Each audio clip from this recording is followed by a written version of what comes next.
বাবা মা ছাড়া তো দুঃখের জীবন। অনেক কাঁদছি, অনেক কাঁদছি। কাঁদলে কি আর পাওয়া যাবে? আপনার নাম কি? শাহেদ আলী। আপনার একটা ছোট ভাইয়ের নাম মনে আছে, মানিক। মানিক। আমি হারিয়ে যাওয়ার অল্প কিছুদিন আগে ওই ঘোড়ামারি একটা চর ছিল, তো ওখানে কয়েকটা ফ্যামিলি সহ ওখানে ছিলাম আমরা, ইন্ডিয়ার বর্ডারের কাছে। ইন্ডিয়ার বর্ডারের কাছে।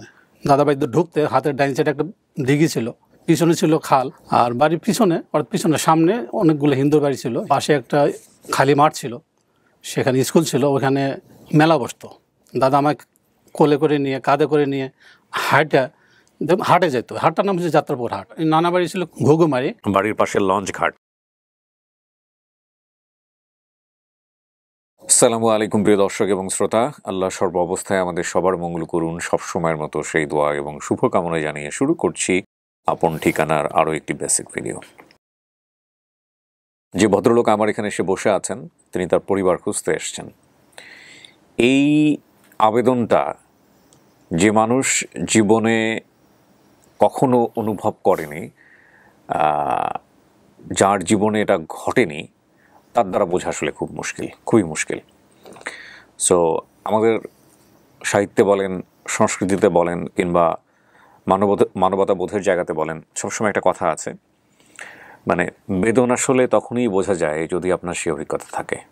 ধরেন আপনি ভয়ঙ্কর রকমভাবে ক্ষুধার্ত এবং আপনি খাবার পাচ্ছেন না, আপনি সেই কষ্টটা একটা সময় কাটিয়ে উঠে জীবনে অনেক বড়লোক হয়ে গেলেন, আপনার সচ্ছল অবস্থা আসলো। তারপরে আপনার সামনে যদি একজন ক্ষুধার্ত মানুষ এসে আপনার কাছে হাত পাতে, আপনি খুব সহজেই তার পাশে দাঁড়াবেন। এটাই হওয়ার কথা।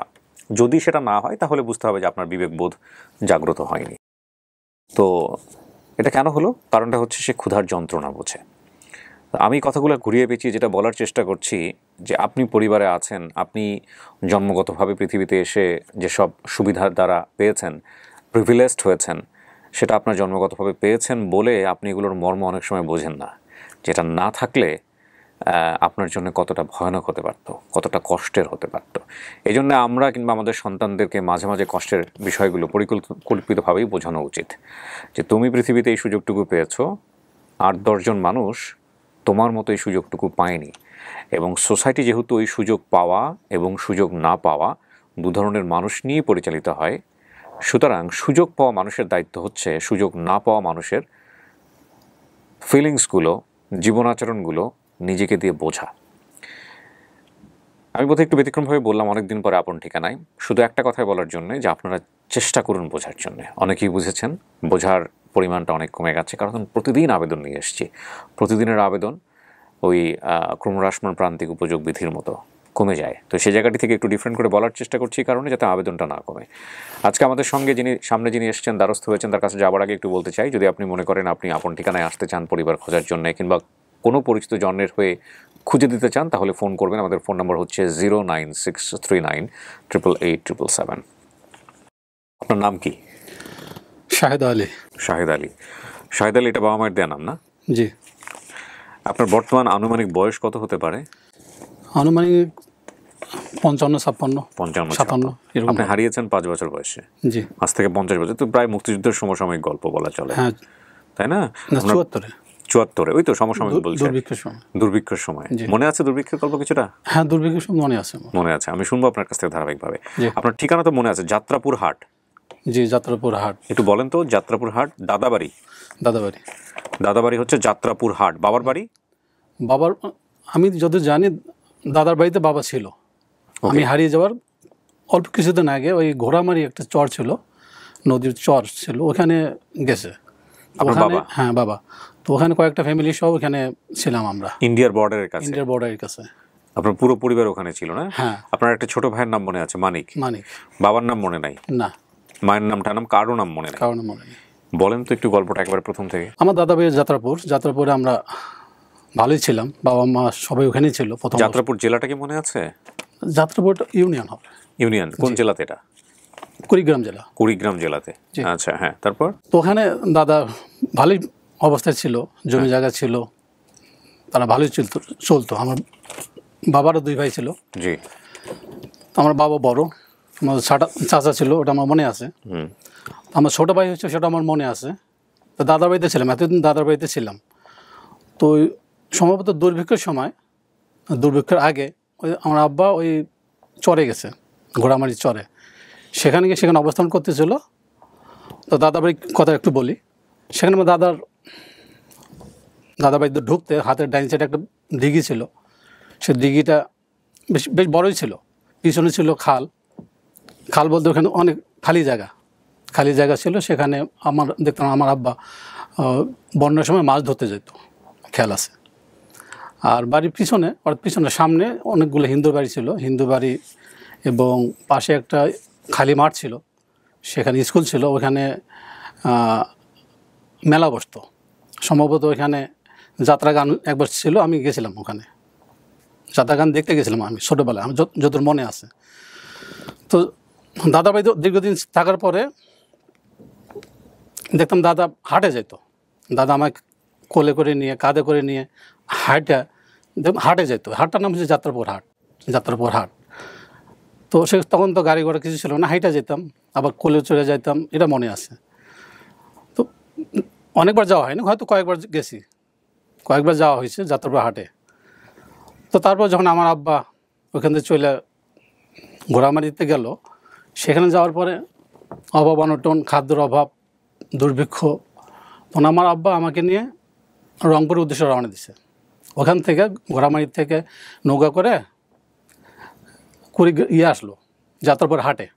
আমার মনে হচ্ছে যাত্রাপুর হাটে ওখানে অবস্থান করছে কিছু সময়, ওখানে খাওয়া দাওয়া করে আবার নৌকা করে কুড়িগ্রাম আসছে। কুড়িগ্রাম আসার পর ওইখানে ট্রেনে উঠছে, যত মনে আছে ট্রেনে উঠছে আমাকে নিয়ে। ট্রেনে ওঠার পরে আমি ঘুমিয়ে গেছি। তো যাই যে রংপুর স্টেশনে নামছে, ওখানে রংপুর স্টেশনে নামার পরে আমাকে নিয়ে বাইরে রংপুর বাজার একটা ছিল, অনেক দূর হাঁটা লাগছে, হাইটা বাজারে আসছে। সম্ভবত কোনো কাজের উদ্দেশ্যে আমার বাবা রংপুরে আসা আপনাকে সাথে নিয়েছে? আমাকে সাথে নিয়ে আসছে। ওকে।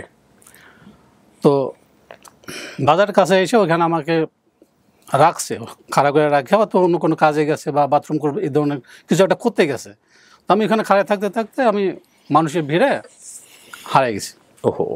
মানুষের ভিড় কোথাও যে চলে গেছে, পরে তো আমি খুঁজে পাই না পাওয়ার কারণে আমি কাঁদতেছি, দাঁড়ায় বা বসে কাঁদতেছি। তখন একজন লোক আমাকে নিয়ে ওই নোংরখানা, অর্থাৎ রংপুর কলেজ, সরকারি কলেজ ছিল, ওইটা তখন নোংরখানা বানিয়েছে। যত অভাব অনটন যারা ছিল, দুর্ভিক্ষের সময় যারা খাদ্যের অভাব ছিল, তারা ওইখানে ভর্তি করে দিয়েছে। একবেলা খাবার দিত নাকি?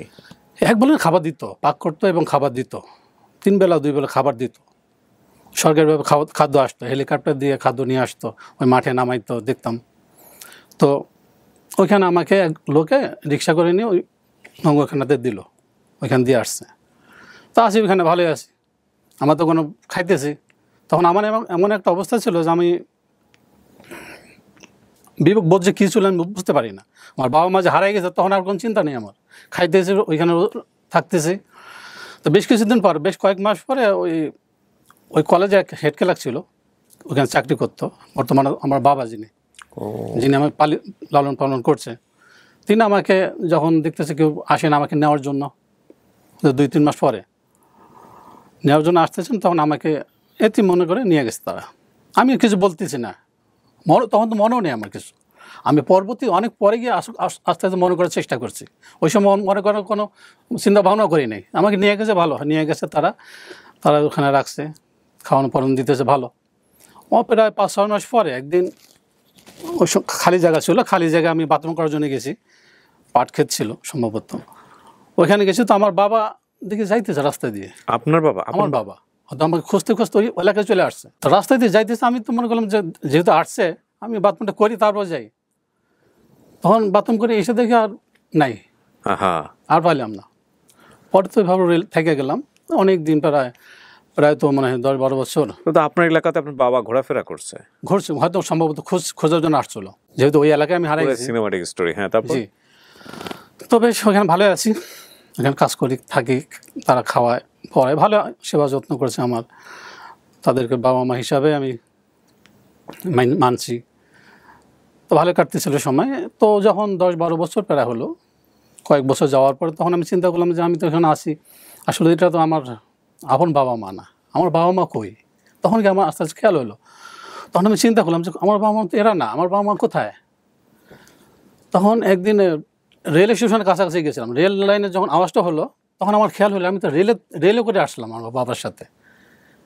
তখন আমি বাড়িতে চলে গেছি, রাগ করে চলে গেছি, মানে বলে যায়নি, রাগ করে চলে গেছি। গিয়ে আমি ট্রেনে উঠছি, আমি মনে করলাম যে ট্রেনে উঠলেই মনে হয়তো আমার বাবা আমার বাড়িতে যাইতে পারবো, তখন ধারণা এটাই ছিল আমার। তো ট্রেনে উঠলাম, ওইটা তো কোথায়, ট্রেন একদিকে নিয়ে গেছে, বাবা বাড়ি এভাবে পাওয়া যায় না। আবার ঘুরে উঠে আবার আসি, আইসে তো চিন্তা করি যে অনেক দুঃখ করি যে আসলে আমার বাবা মা কই তাদের কোথায় পাবো আমি। তো এর ভিতরে কিছুদিন পরে ওই এলাকায় কিছু লোক আসছে কুড়িগ্রাম থেকে কাজের জন্য, জমির কাজের জন্য, পাট ক্ষেত ছিল, পাট ক্ষেত নিরানোর জন্য আসছিল। তো ওখানে ওরা কথা বলতেছে, ওরা কথা বলতেছে, বলার এক পর্যায়ে তারা যাত্রাপুর বলছে, যে যাত্রাপুর। তখন আমি চিন্তা করলাম আমার বাড়ি তো যাত্রাপুর, আমার বাড়ি তো মেমোরি থেকে অনেক কিছু হারিয়ে গেছে। তখন আস্তে আস্তে মনে হচ্ছে যে আমি যাত্রাপুর তো আমার বাড়ি ছিল। তখন তাদেরকে জিজ্ঞেস করলাম যাত্রাপুর আমি কীভাবে যাইতে পারবো। তো তাদের কাছে ঠিকানা নিলাম যে ট্রেনে ওইটা কুড়িগ্রাম যেতে হবে, কুড়িগ্রাম থেকে তারপরে যাত্রাপুর যাওয়া যাবে। তখন আবার গেলাম যাত্রাপুর গেলাম, কুড়িগ্রাম গেলাম, তারপরে আস্তে আস্তে ঠিকানায় নিতে যাত্রাপুর হাটে গেলাম। এক সময় হাটে যাওয়ার পরে তখন পাবলিশ হয়ে গেলো, সবাই জানলো যে আমি হারাই গেছিলাম 74 সালে, এখন আসছি। এখন আমাকে অনেকে চাইতেছে যে এটা আমার ছেলে, অনেকে আমার ছেলে বলতেছে। তো শেষ পর্যন্ত একজনকে আমাকে দেওয়া হলো, ওইখানে পুলিশও আসছিল। তখন বয়স কত আপনার যখন দেওয়া হলো? আমার বলতে 13-14 বছর হবে। 14 বছর। এখন পর্যন্ত বিশ্বাস করি না, ওই যে জিন নামাইছে, জিন আইনা তারা বলতেছে যে এটা আসলে কি তার সন্তান কিনা। তো জিন নাকি বলছে যে হ্যাঁ তোমার সন্তান হারাধন নাম দিছে তারা। তো আমি আমার তো যে ক্যালকুলেশন, আমার যে ধারণা, আমার যে পরিবার ছিল আমার তো মনে আছে পুরাটা। আমার বাবার কয়জন ছিল, আমার ভাই ছিল, কিন্তু সবকিছু উল্টা। ওইখানে দেখলাম যে তারা আমার বোন বড়, তারপরে আবার আমার পর আবার আরেক বোন আছে। তো এটা তো হতে পারে না। তো ওখানে তো আমরা পরে বললাম না এটা তো আমার পরিবার না। তখন আবার ওখান থেকে চলে আসি আগের জায়গায়, সে আমার বাসায়, যে আমার পালক পিতা। ওখানে আসার পরে ওখানে দীর্ঘদিন থাকি, প্রায় 18-20 বছর ওখানে ছিলাম। এই ভেতর খোঁজাখুঁজি আর করি নেই, যেহেতু পাচ্ছি না। একবার ওখানে গিয়ে ধরা খেলাম, তো ওখান থেকে আবার ঢাকার উদ্দেশ্যে যাই, ঢাকার ওখানে গিয়ে চাকরি করি। তো ওখান থেকে আবার আরেকবার খোঁজার চেষ্টা করছি। ওখানে কুড়িগ্রামে একজন ভাই পাইছিলাম, দাওয়াতি কাজে গেছিলো তাবলিগ জামাতে। তো ওনাকে বললাম যে এই ব্যাপার, আমার এই হারিয়ে গেছিলাম এত সালে। তো উনি বলতেছে আমার ছেলে আছে একজন, ওনার সাথে যোগাযোগ করে দিছে। তো যোগাযোগ করে দেওয়ার পর আমি তার সাথে যোগাযোগ করলাম, এবং সে বললো যে কিছু লিফলেট বানাইতে হবে। হ্যাঁ, লিফলেট বানিয়ে প্রচার করবো। তো ওটাও করলাম, কিন্তু কোনো ফল হলো না। এই আর কি। তারপর আসি, এইভাবে চলতেছে। তারপর খোঁজা হয়নি। ওই বাবার কাছে আছেন, পালিত বাবার? হ্যাঁ, পালিত বাবার কাছে আছেন। তারা এখন দুনিয়াতে নেই, বাবা মারা গেছে, মাও মারা গেছে। তবে ভাইয়ারা আছে, ওনার 4 ছেলে, তাদের ভাই হিসাবে সম্বোধন করি। তারা ভাইয়ের মতোই আমার দেখে। তো 2 ভাই মারা গেছে, 2 ভাই আছে, এখনও যাওয়া আসা আছে, তাদের সাথে সম্পর্ক আছে। এবং আমার মা, পালক মা, একটা জমি দিয়েছিল, সে ওখানে বাড়ি করার জন্য। সম্পর্ক ভালো, তাদের সাথে সম্পর্ক আছে আমার এখনও। আপনি পেশায় কি করেন? এখন আমি সৌদি আরবে থাকি, প্রবাসী। সৌদি আরব থেকে আসছেন আপনি? কবে আসছেন? সৌদি আরবে আসতে প্রায় 1 মাস। 1 মাস? জি। কবে যাবেন আবার? নাকি আর যাওয়ার চিন্তা ভাবনা নাই? না, সৌদিতে আসছি, যাওয়ার চিন্তা ভাবনা আছে। কি করেন আপনি সৌদিতে? কি করেন? কোম্পানিতে কাজ করি, ফ্যাক্টরিতে। যাক, পরিবার তো নিশ্চয়ই আছে? পরিবার আছে, হ্যাঁ, পরিবার আছে। তো এই অনুষ্ঠানের খোঁজ পেলেন কিভাবে? আপনার অনুষ্ঠানে খোঁজ আমি অনেক আগে পেয়েছি। গতবার আমি 3 বছর আগে যখন সৌদিতে আসছিলাম, এবার আসতে দেরি হয়েছে, 3 বছর হয়েছে। 3 বছর আগে আমি ট্রাই করছিলাম আপনার অনুষ্ঠানে আসার জন্য, ইমেল করার চেষ্টা করছি, ইমেল করছিও, 2বার ইমেল করছি, কিন্তু আসতে পারিনি। কিন্তু ঠিকানা জানা ছিল না। এর ভিতরে আমার ছুটির মেয়াদ শেষ হয়ে আমি চলে গেছি। চলে যাওয়ার পরে কিছুদিন পরে একটা আপনাদের ভিডিও পাবলিশ হয়েছে। পরে আমি ভিডিও নিচে কমেন্ট করছি। আচ্ছা। কমেন্ট করার পরে ওই তুহিন ভাই, মারুফ ভাই এরা লক করছে আমার সাথে। তো এখন তখন তো চলে গেছে, তখন তো আর সম্ভব না। এই 3 বছর অপেক্ষা করার পরে আবার আইসা এখন আবার যোগাযোগ করেছি মারুফ ভাইয়ের সাথে। আল্লাহু আকবার।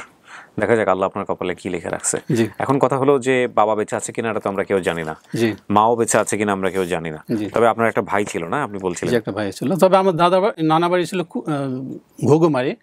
তো সেখানে একটা ঘটনা আছে, আমার মনে আছে। ঘটনা কি বাবা মা জানে? হ্যাঁ, মা জানে। মা জানে। জি। তাহলে আপনি গোপন রাখেন ঘটনাটা, জি, যদি মা আসে যদি মা থাকে তাহলে তাহলে হয়তো যাচাই ঘটনাটা করতে মনে আছে। পারবেন। জি বাড়িতে প্রবেশের সময় ডান পাশে একটা দিঘি ছিল, বাড়ির পেছনে বিল বা খালি জায়গা ছিল, জি বাড়ির আশেপাশে হিন্দুদের অনেক বাড়িঘর ছিল, বাড়ি থেকে দূরে কিছু দূরে একটা স্কুল, স্কুলের মাঠে একবার যাত্রা দেখতে গিয়েছিলাম, এটা আপনি বলেছেন। জি বাড়ির পাশে লঞ্চ ঘাট, এটা খুব ইম্পর্টেন্ট। তবে বাড়ি থেকে প্রায় 4-5 মাইল, তার কম বেশি হতে পারে, যাত্রাপুর হাট নদীর পাড় ঘেঁষে। তখন যাতায়াতের জন্য অন্য কোনো ব্যবস্থা ছিল না, পায়ে হেঁটে বা নৌকায় চড়ে যাতায়াত করতে হতো। এটি আমার দাদার বাড়ি ছিল। আমার দাদা দাদি উভয় জীবিত ছিল। আমার বাবা মা 2 ভাই, বাবাই বড়, আমার মায়ের দিক থেকে মা বড়, এবং এছাড়া আমার একজন খালা এবং একজন মামা ছিল। আমি হারিয়ে যাওয়ার অল্প কিছুদিন আগে আমার বাবা আমাদেরকে নিয়ে ঘোড়ামারি নামে একটি চরে অবস্থান করেন। ওখান থেকে ইন্ডিয়ার বর্ডার কাছেই ছিল। নানার বাড়ি যেখানে ছিল সেই স্থানের নাম ঘুঘুমারি। সেই এলাকাতেও নদীর পাশেই ছিল। বিশেষ কোনো চিহ্ন মনে নেই, তবে একটি ঘটনা মনে আছে, যে ঘটনাটি আমরা গোপন করলাম।